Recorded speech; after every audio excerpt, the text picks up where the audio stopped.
नहमदुहु व नुसल्ली अला रसूलिहिल करीम अम्मा बाद अऊज़ु बिल्लाहिस समीइल अलीम मिनश शैतानिर रजीम बिस्मिल्लाहिर रहमानिर रहीम।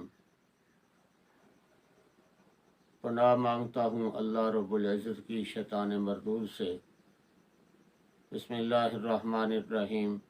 शुरू करता हूँ अल्लाह के नाम से जो बड़ा मेहरबान और निहायत रहम करने वाला है। अल्हम्दुलिल्लाहि रब्बिल आलमीन। सब तारीफ़ें रब्बुल आलमीन के लिए हैं। अर्रहमानिर रहीम, जो बड़ा मेहरबान और निहायत रहम करने वाला है। मालिकी यौमिद्दीन, जो रोज़ जज़ा का मालिक है। इय्याका नअबुदु व इय्याका नस्तईन। ये अल्लाह, हम तेरी ही इबादत करते हैं और तुझ ही से मदद मांगते हैं। इहदिनस सिरातल मुस्तकीम, हमें हिदायत अता फरमा सीधे रास्ते की। सिरातल लज़ीना अनअमता अलैहिम, उन लोगों का रास्ता जिन पर तूने इनाम किया। गैरिल मग़दूबि अलैहिम वलद्दाल्लीन, न उन लोगों का रास्ता जिन पर तेरा गज़ब हुआ और न उन लोगों का रास्ता जो गुमराह हुए। आमीन। ए अल्लाह कबूल फरमाइए। सूरह फातिहा एक रुकू और 7 आयात पर मुश्तमिल है। सूरह फातिहा सारे कुरान के मज़ामीन का अजमाली नक्शा है। सूरह फातिहा के दीगर नामों में से मशहूर नाम फातिहतुल किताब, फातिहतुल कुरान, उम्मुल किताब, उम्मुल कुरान, अस्सबउल मसानी, सूरतुल मुनाजात, सूरतुल सवाल, सूरतुल हम्द और सूरतुल शुक्र हैं। मज़ामीन के लिहाज से ये सूरत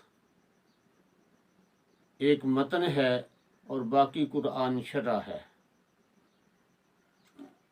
मज़ामीन फातिहा नंबर 1 रबूबियत, नंबर 2 मुस्तहक़ इबादत, नंबर 3 तलब हिदायत, नंबर 4 गुमराही से पनाह। ये सूरत अल्लाह रब्बुल इज़्ज़त ने बंदों की ज़ुबान में इरशाद फरमाई और ये सिखाया कि इस तरह तुम सवाल करो। आगे सूरह बकरा जो कि मदनी सूरत है, जिसमें 40 रुकू और 286 आयात हैं। सूरतुल बकरा का सूरह फातिहा के साथ रब्त ये है कि जिस हिदायत को तुम ढूंढते हो वो ये है, लकल किताब, ज़ालिकल किताब। सूरह बकरा के मज़ामीन तौहीद व रिसालत, आखरत, इबादत, मुआशरत, अखलाक, इस्लाह ज़ाहिर व बातिन पर मुश्तमिल हैं।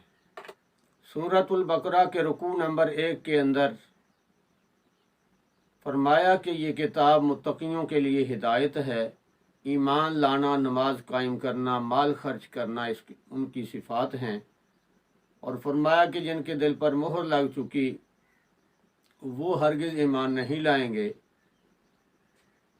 और ईमान लाने वाले दुनिया और आखिरत में कामयाब होंगे और ईमान न लाने वाले नाकाम होंगे।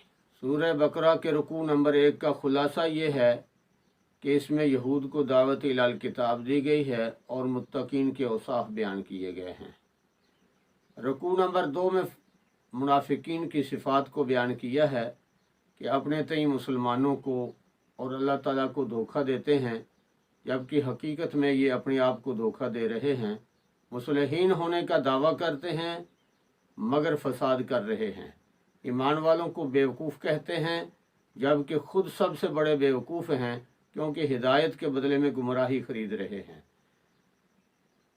रुकू नंबर 2 का खुलासा अमराजुल मुनाफिकीन और उनकी अक़साम है। रुकू नंबर 3 में अल्लाह तबारक व तआला ने तमाम बनी नौ इंसान को इज्तिमाई खिताब करते हुए फरमाया कि अल्लाह तबारक व तआला ने तुम्हें पैदा किया, ज़मीन को फ़र्श और आसमान को छत बनाया, बारिश नाज़िल की لہذا اس کی عبادت کرو، اور اگر قرآن میں کوئی شک ہے تو ایک صورت ایسی بنا کے دکھاؤ۔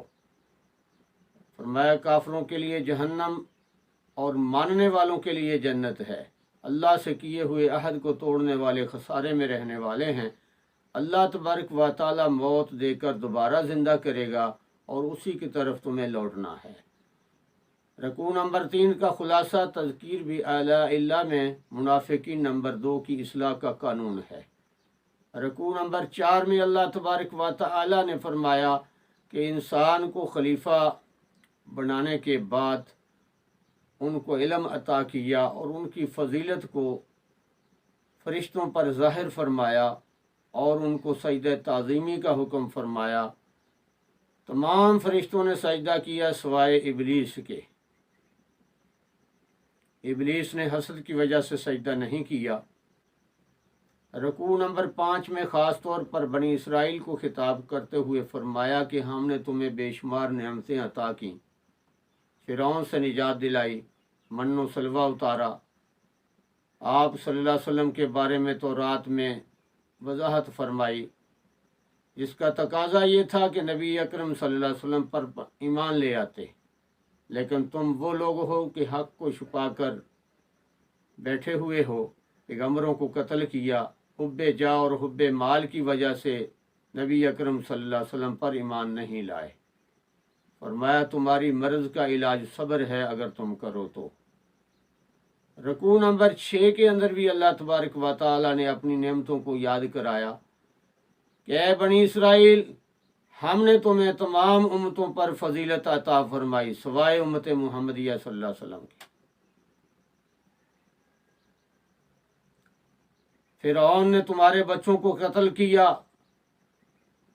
اور جب سمندر میں تم پھنسے تو تمہیں راستہ دیا، فرعون کو اس میں ڈبو دیا۔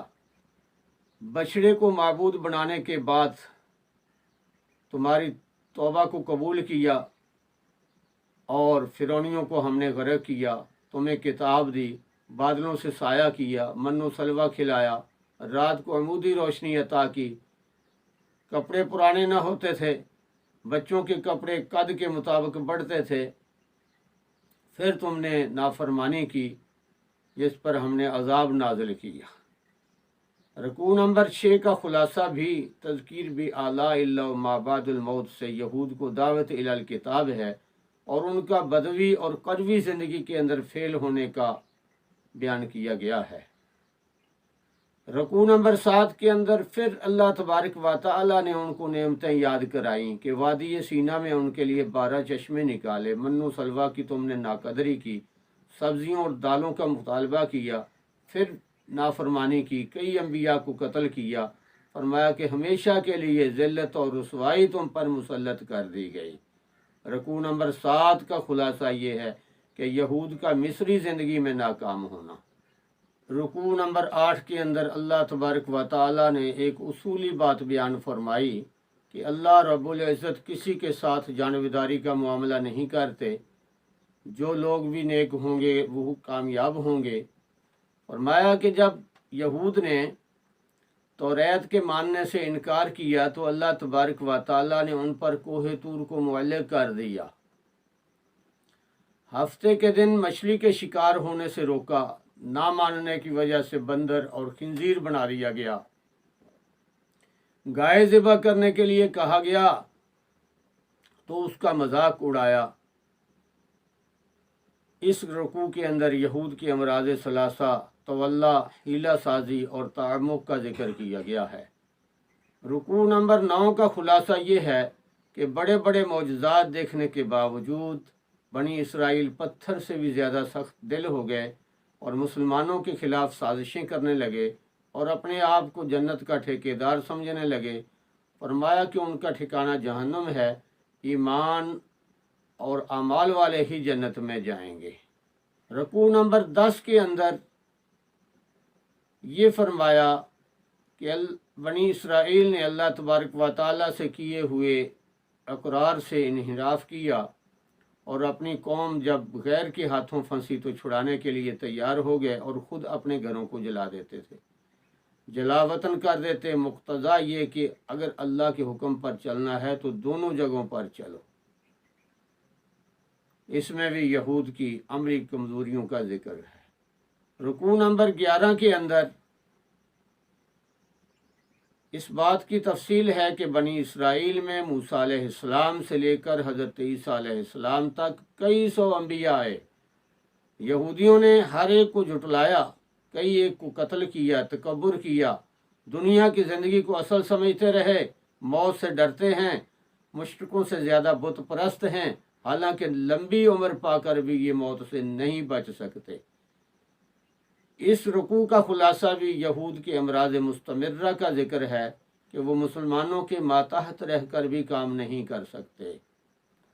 रुकू नंबर 12 के अंदर फरमाया कि बनी इसराइल दीन और किताब को छोड़कर सहर के इल्म के ताबे हो गए। सहर यानी जादूगरी हज़रत सुलेमान अलैहिस्सलाम के ज़माने और फिर हारूत व मारूत के ज़माने में उरूज पर थी। हारूत व मारूत दो फरिश्ते थे, लोग उनसे सीखते थे, मियाँ बीवी में जुदाई डाल देते थे। फरमाया कि ऐसे कामों का अंजाम सवाए तबाही के कुछ और नहीं। रुकू नंबर 12 का खुलासा ये है कि हालत इन्हितात के अंदर यहूदियों का ख़ास मशगला जादूगरी था। रुकू नंबर 13 के अंदर मुसलमानों को हिदायत की गई कि यहूदी आप सल्लल्लाहु अलैहि वसल्लम की मजलिस में बैठते और राय ना कहते थे, नऊज़ु बिल्लाह, तो मुसलमानों को इससे रोक दिया गया कि ये कलमा ना कहो। और यहूदी आयात के नस्ख और आप सल्लल्लाहु अलैहि वसल्लम के बनी इसराइल में से पैदा ना होने पर एतराज़ करते हैं। यहूदी तुम्हें इस्लाम से हटाना चाहते हैं। फरमाया कि इनकी बातों में ना आना, नमाज और ज़कात अदा करते रहो, जन्नत ज़रूर मिलेगी। यहूदो नसारा कुछ भी कहते रहें। रुकू नंबर 14 के अंदर यहूदियों, नसरानियों और मुशरिकीन का दावा बयान किया गया कि वो कहते हैं कि हम हक पर हैं। फरमाया कि इसका फैसला क़यामत के दिन किया जाएगा और तुम्हें बताया जाएगा कि कौन हक पर था। नसारा ने यहूदियों से मुकाबला करके तौरात को जलाया, बैतुल मक़दस को ख़राब किया और मुशरिकीन ने भी मस्जिदुल हराम जाने से रोका मुसलमानों को, आप सल्लल्लाहु अलैहि वसल्लम को। उनके लिए दुनिया में ज़िल्लत और आखिरत में अज़ाब है। हालांकि अल्लाह तबारक व तआला की रहमत आम है, किसी मकान के साथ मखसूस नहीं। वो तुम्हारे अमाल को खूब जानता है और अल्लाह ताला औलाद से पाक है। फरमाया कि ये यहूदी और नसरानी आपसे कभी भी राज़ी नहीं होंगे। इन लोगों की बातों से दिल बर्दाश्त न हो। अल्लाह तबारक व तआला के बताए हुए रास्ते पर आप चलते रहें। इस रुकू का खुलासा ये है कि यहूद बहस नस्ख फी शराय छेड़कर मसाजिद इलाहिया को गैर आबाद करना चाहते हैं। रुकू नंबर 15 के अंदर बनी इसराइल को अक़वाम आलम पर फजीलत दिए जाने का जिक्र है कि ये सब तुम्हारे जद्द अमजद हज़रत इब्राहीम अलैहिस्सलाम की कुर्बानियों की वजह से है। उनकी औलाद को पेशवा बनाया गया, लेकिन ये पेशवाई उनकी तमाम औलाद को नहीं दी गई। इब्राहीम अलैहिस्सलाम ने मक्का के लिए फल फ्रूट और रिज़्क़ की फरावानी और अल्लाह की नेमतों का जिक्र किया और इस बात की दुआ की कि आखिरी नबी हज़रत मुहम्मदुर रसूलुल्लाह सल्लल्लाहु अलैहि वसल्लम इब्राहीम अलैहिस्सलाम की औलाद से हों। फरमाया ये रुकू नंबर 16 के अंदर फरमाया कि ये यहूदो नसारा और मुशरिकीन जो कि तौहीद के दावेदार हैं और मिल्लत इब्राहीमी में होने का दावा करते हैं, हालांकि इब्राहीम अलैहिस्सलातु वस्सलाम हरगिज़ मुशरिकीन में से नहीं थे। फरमाया ये यहूदो नसारा और मुशरिकीन तो शिरक में मुब्तला हैं, तो लिहाजा इनकी निस्बत ठीक नहीं, इन्होंने अपनी निस्बत को ज़ाय कर लिया है। मज़ीद फरमाया कि हज़रत इब्राहीम व इसहाक, याकूब व इस्माईल अलैहिमुस्सलातु वस्सलाम का सिर्फ नाम लेने से और उनकी तरफ सिर्फ निस्बत कायम करने से कोई निजात नहीं पा सकता जब तक कि उन जैसे अमाल इख्तियार न किए जाएं। फरमाया हुजूर सल्लल्लाहु अलैहि वसल्लम ملت ابراہیمی پر ہیں، باقی سب مشرک ہیں۔ ہمیں چاہیے کہ ہم بھی صرف اپنی نسبتوں پر فخر نہ کریں، دیوبندی، بریلوی، چشتی، قادری، سہروردی اور نقشبندی ہونے پر فخر نہ کریں، بلکہ ایمان باللہ کو مضبوط کریں اور اعمال صالحہ اختیار کریں۔ اللہ تبارک و تعالی نبی اکرم صلی اللہ علیہ وسلم کے صدقے اور طفیل شرف قبولیت عطا فرمائے اور اپنے دربار عالیہ میں قبول فرمائے۔ وآخر دعوانا ان الحمد للہ رب العالمین۔